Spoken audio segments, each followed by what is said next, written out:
Travis Reier and Charlie Potter, the BamaOnline.com staff, outside Saturday's practice on the University of Alabama campus. And Charlie, for the first time this preseason, in terms of an injury that apparently occurred on the practice field, we have a little bit of news to lead off things. Actually, a couple of tidbits from the injury standpoint. Yesterday we pointed out that Marlon Humphrey didn't appear to be doing much, and he was joined by Ty Flournoy-Smith and Chris Black today. And Chris Black was actually on the sideline wearing a black no-contact jersey. He was on a treadmill.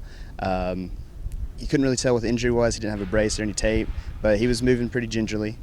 So we'll probably find out more about that tomorrow when Saban talks, and then we probably get a chance to talk to Chris Black as a part of Media Day. And then, as I said, Ty Flournoy-Smith, he was moving pretty gingerly, didn't do anything in any of the drills. And again, no tape, no brace, no idea what it is. But those three guys are guys right now that have pretty much done something since camp started to not be able to do any action. As we were coming out of the viewing period, I saw Adonis Thomas, the true freshman linebacker. Looked like he was being assisted a little bit. Didn't look like anything major, but something worth keeping an eye on. Again, it's hard to tell. Yeah. And as you said, didn't look to be anything severe or serious with the guys. Chris Black may be the biggest concern because, as you pointed out, he was actually on the side with Scott Cochran working on the exercise bike and really wasn't going all that hard on it. But it makes the situation at wide receiver even more interesting because it's pretty wide open, although you thought Black was in pretty good shape along with Robert Foster and our Darius Stewart. But if you're one of these young guys, or even if you're Richard Mullaney, this is maybe the type of crack you're looking for to make a move. Oh yeah, no doubt, and it even helps. I say help. It's never good when people are injured, but with Cam Sims and Raheem Falcons also injured, I mean, it's wide open at this point. You would have to figure that Robert Foster and Darius Stewart will benefit the most because they'll be relied on by the quarterbacks, and they were at the head of the line today. But yeah, those young guys like Calvin Ridley and Dalen Charlotte, they've got to be licking their chops. I mean, they came in, they've had rave reviews, and now there's spots opening up because of injuries, and that's what you want as a young guy. You want an opportunity, and now they have it. Yeah, it's more specific, I think, the slot that you're looking at, and that's where, without knowing for sure, you look at a guy like Dalen Charlotte, body type, skills, ability, sort of fits that mold. But a guy like Calvin Ridley, you get a feeling he could play pretty much wherever you put him. It really becomes an issue of how quickly can these guys learn, because I think they want them to learn one spot to begin with, but ideally, if you really want to compete for reps, you need to know all three. And so from that standpoint, it'll be interesting to see if it carries over into Sunday's practice or tomorrow's practice, which we'll get to watch, how that kind of affects the rotation and how they go about things. The tight end spot you talked about looked like O.J. Howard still right there at the top, Dakota Ball up there with him, Johnny Dwight still in that mix. Another area where once you get past the starter, kind of up for grabs. Yeah, and as not compared to the wide receiver position, there's not a lot of depth there. I mean, with Ty Flournoy-Smith not doing much today, you saw just four tight ends that you would think that are going to have playing time this year on the field, and OJ and Dakota Ball and Johnny Dwight, as you said, and then a true freshman, Hill Hingis. I mean, those are the four guys out front with the quarterbacks. So that one, you could see all four of those guys on the field this year. I'm not sure what's plaguing Ty Flournoy-Smith, and as we said, it doesn't appear to be anything serious, but outside of OJ, I mean, who knows what's going to happen, really.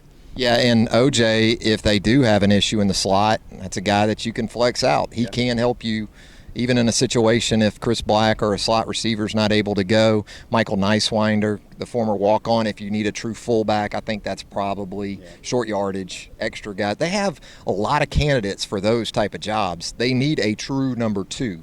When they go their two tight end sets. So another interesting thing to keep an eye on. The secondary today, they showed a little bit as a group out there at the very end. At least I caught just a little bit of it. You may have seen more. Looked like Tony Brown maybe at left corner when I saw it. Bradley Sylvie at right corner, Ronnie Harrison at a safety, Maurice Smith at star. Just a hodgepodge, though. I wouldn't draw much from it. Looked like they're repping a lot of guys in and out. Yeah, and I think we saw two completely different things because just what I saw, it looked like the base formation, and it was Tony at left, and then Cyrus, of course, was at right, and then Geno Smith and Eddie Jackson were the two safeties.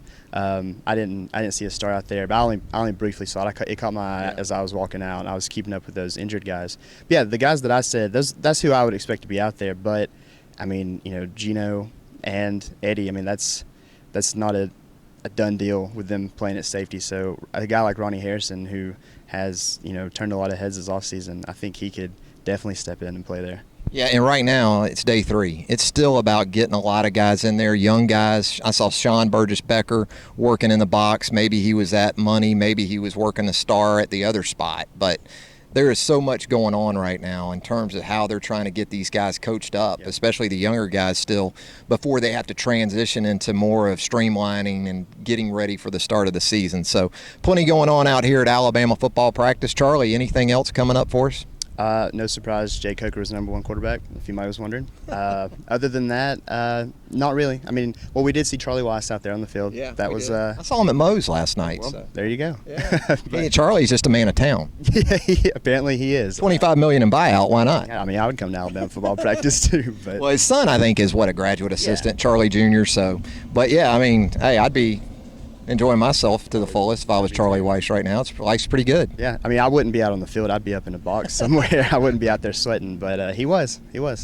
Always fun to see different, and you do. You never know who you're going to see when you come out to an Alabama practice, including Charlie Potter. Yeah. So that's going to do it for another edition of Instant Analysis. We'll be back from tomorrow's open practice, Fan Day.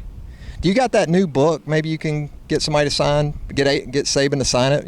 What do you think is going to happen when somebody hands him that new book in the autograph line tomorrow? I think it's going to be a little awkward, especially after what he said at the press conference. And I'm sure somebody. Will there be screening? You think they'll screen the fans?